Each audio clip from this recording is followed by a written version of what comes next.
Can a person live without an ethics involving real world interaction? That's something I wonder a lot. And the reason I struggle with that is because, let's say I dip into some Theravada sitting.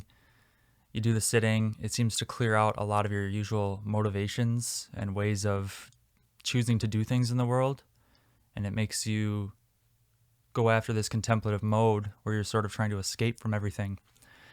And it makes me think, well, is that possible or wise? Because we appear to be in a world, kind of have to interact with the world. There's no way to fully escape the world. So there's that way where it's seems to go against what's natural.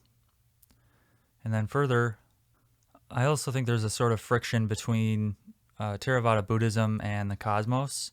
It doesn't seem likely to me that in a happenstance cosmos where there's so much physicality and things are so spread out, and this appears to be an accidental planet, that this is also the sort of life or place where there happens to be a system in the mind that you can exhume and exploit in order to escape around of a cyclical cosmos. That to me seems a little bit, it's a bit of a stretch in a scientific world, let's put it that way. I think a big question for me now is whether any of the system builders are really going to give me what I need. I struggle with the transiency of everything. I'll be glommed onto one project, and then even hours later, my whole world is a different world. Completely new contents and senses. My intuition about what's true and fundamental is completely different. It's difficult to live when what the world is changes hourly.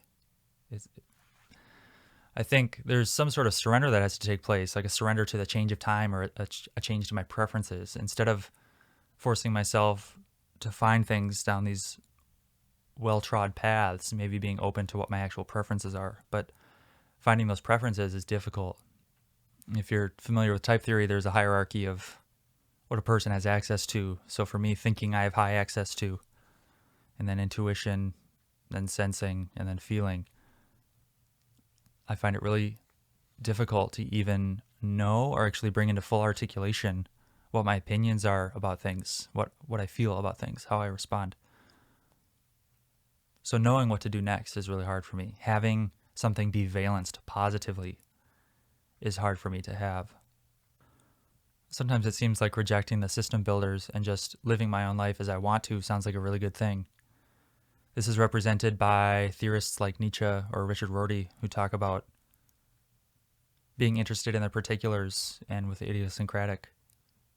This is a kind of living, which is given a name of liberal ironism, and knowing that all things are contingent and provincial and my own, living them fully, not needing to locate them or justify them, but just seeing that they are in fact there.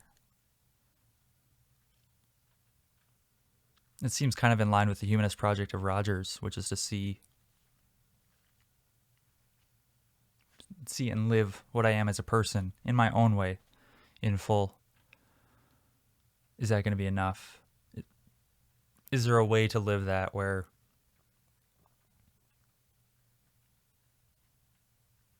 maybe it's filled me with enough aliveness that I have the kind of memories where I think I did a good enough job being alive because the contents of the life were intriguing and real enough, and I was energetic enough to justify my living. It's something like that.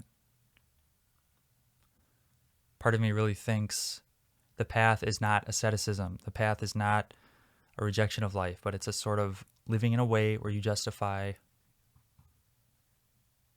the history you've created for yourself.